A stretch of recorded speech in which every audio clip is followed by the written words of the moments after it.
Hello दोस्तों, आपका स्वागत है पहलवान गुरुदीन ग्रुप ऑफ कॉलेज के यूट्यूब चैनल पर। मैं रमाकांत सिंह, समाजशास्त्र प्रवक्ता, पहलवान गुरुदीन विधि महाविद्यालय पनारी ललितपुर से मैं एक बार फिर समाजशास्त्र का एक नया वीडियो लेकर उपस्थित हुआ हूं। मेरे वीडियो को लाइक, शेयर, कमेंट्स ज़रूर करें और चैनल को सब्सक्राइब करें, बेल आइकन दबाएं ताकि आपको नए वीडियो की नोटिफिकेशन मिल सके। मैं इस वीडियो में परिवर्तन एवं रूपांतरण की अवधारणा पर चर्चा करेंगे। साधारणतया परिवर्तन तथा रूपांतरण शब्दों का समान अर्थों में प्रयोग कर लिया जाता है। वास्तव में यह दोनों अवधारणाएं एक दूसरे से काफ़ी समान होने के बाद भी एक दूसरे से कुछ भिन्न स्थितियों को स्पष्ट करती है। किंग्सले डेविस ने सामाजिक परिवर्तन की प्रकृति को स्पष्ट करते हुए लिखा है कि सामाजिक परिवर्तन से हमारा तात्पर्य केवल उन परिवर्तनों से है जो सामाजिक संगठन अर्थात समाज की संरचना और कार्यों में उत्पन्न होते हैं। गिंग्स वर्ग के अनुसार सामाजिक परिवर्तन से हमारा अभिप्राय सामाजिक ढांचे में परिवर्तन होना है, अर्थात समाज के आकार, इसके विभिन्न अंगों के बीच के संतुलन अथवा सामाजिक संगठन के विभिन्न प्रकारों में होने वाला परिवर्तन ही सामाजिक परिवर्तन है। मैकाइवर के अनुसार समाजशास्त्री के रूप में हमारा प्रत्यक्ष संबंध केवल सामाजिक संबंधों से होता है। इस दृष्टिकोण से केवल सामाजिक संबंधों में होने वाले परिवर्तन को ही हम सामाजिक परिवर्तन कहते हैं। इन कथनों से स्पष्ट होता है कि सामाजिक परिवर्तन एक ऐसी दशा है जिसमें सामाजिक संबंधों, सामाजिक संगठन तथा सामाजिक संरचना में परिवर्तन होने लगता है। यह परिवर्तन धीरे धीरे भी हो सकता है अथवा इसकी गति तेज भी हो सकती है। यह परिवर्तन एक ही दिशा में हो सकता है अथवा उतार चढ़ाव के चक्र के रूप में होता है। किसी भी समाज में सामाजिक परिवर्तन के रूप में कोई निश्चित भविष्यवाणी नहीं की जा सकती है। सामाजिक परिवर्तन कभी विभिन्न शक्तियों के प्रभाव से अपने आप धीरे धीरे होता रहता है, तो कभी इसे योजनाबद्ध रूप से एक विशेष दिया जाता है। सामाजिक परिवर्तन की विस्तृत विवेचन हम पुस्तक के प्रथम खंड के अंतर्गत विस्तार से कर चुके हैं। सामाजिक रूपांतरण की अवधारणा सामाजिक विज्ञानों में तुलनात्मक रूप से कुछ नई। इस अवधारणा को सबसे पहले कार्ल मार्क्स ने अपनी पुस्तक जर्मन आइडियोलॉजी में स्पष्ट किया है कि उन्होंने सामाजिक रूपांतरण को एक ऐसा परिवर्तन कहा है जो हमें क्रांति की ओर ले जाता है। इसका तात्पर्य यह है कि जब अनेक अंतर्विरोध के कारण परिवर्तन बहुत तेज गति से होने लगता है तथा इसके फलस्वरूप संपूर्ण व्यवस्था में परिवर्तन आ जाता है, तब ऐसे परिवर्तन को हम सामाजिक रूपांतरण कहते हैं। अनेक दूसरे साम्यवादी विचारकों ने भी सामाजिक रूपांतरण को एक ऐसी दशा के रूप में परिभाषित किया जिसके द्वारा समाज में फैली हुई विभिन्न प्रकार की विषमताओं, शोषण, बेकारी और अमानवीय व्यवहारों को दूर किया जा सके। अनेक लेखक सामाजिक रूपांतरण की अवधारणा को क्रांति के रूप में स्पष्ट करने के पक्ष में नहीं है। उनके अनुसार रूपांतरण एक ऐसा परिवर्तन है जिसके द्वारा परंपरागत समाज आधुनिक समाज के रूप में बदलने लगता है।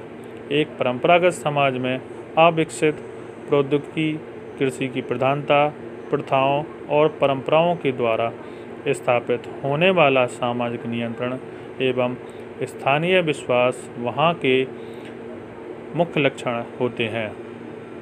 समाज में जब विकसित प्रौद्योगिकी के द्वारा उत्पादन में वृद्धि होने लगती है, तो कृषि उत्पादन केवल उपभोग के लिए नहीं किया जाता। कानूनों के द्वारा औपचारिक नियंत्रण की स्थापना होती है तथा विश्वासों की जगह तार्किक व्यवहारों का महत्व बढ़ने लगता है। तब सरल समाज आधुनिक समाज के रूप में बदलने लगता है। इस दशा में लोगों के सामाजिक संबंधों और सामाजिक भूमिकाओं का रूप भी बदल जाता है।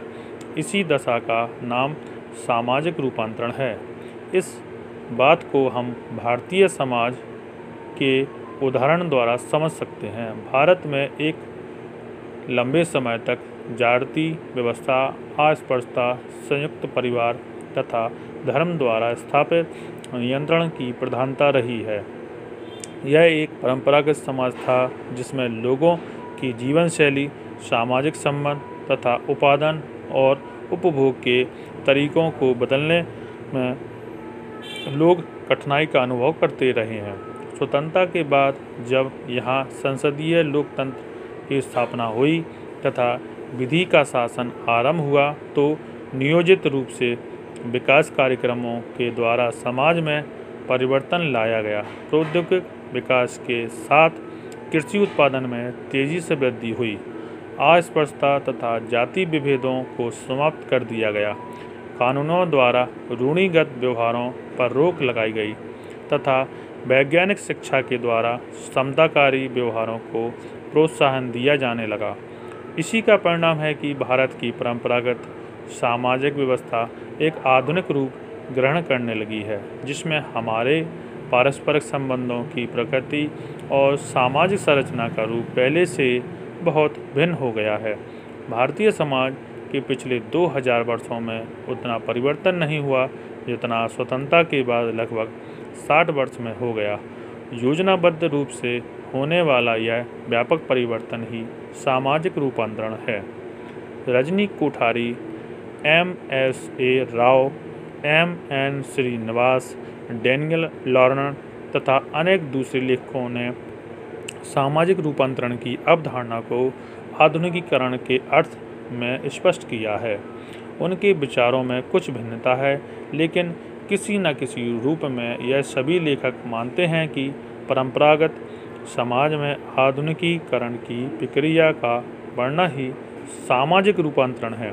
डैनियल लर्नर ने अपनी पुस्तक the passing of traditional society में प्रौद्योगिकी, आर्थिक, राजनीतिक, सामाजिक और मनोवैज्ञानिक क्षेत्रों में होने वाले कुछ विशेष परिवर्तनों को सामाजिक रूपांतरण का नाम दिया है।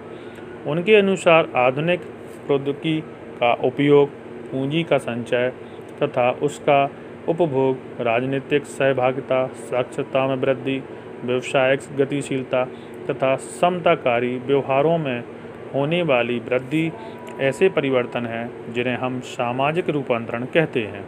उन्होंने सामाजिक रूपांतरण के लक्षणों को परिवर्तन की निम्नलिखित प्रवृत्तियों के रूप में स्पष्ट किया है। सामाजिक रूपांतरण के इन लक्षणों से स्पष्ट होता है कि यह एक विस्तृत अवधारणा है जो व्यापक अर्थों में सामाजिक गतिशीलता की दशा को दर्शाती है। इस अवधारणा का संबंध प्रगति, विकास, आधुनिकीकरण और क्रांति जैसी दशाओं से है।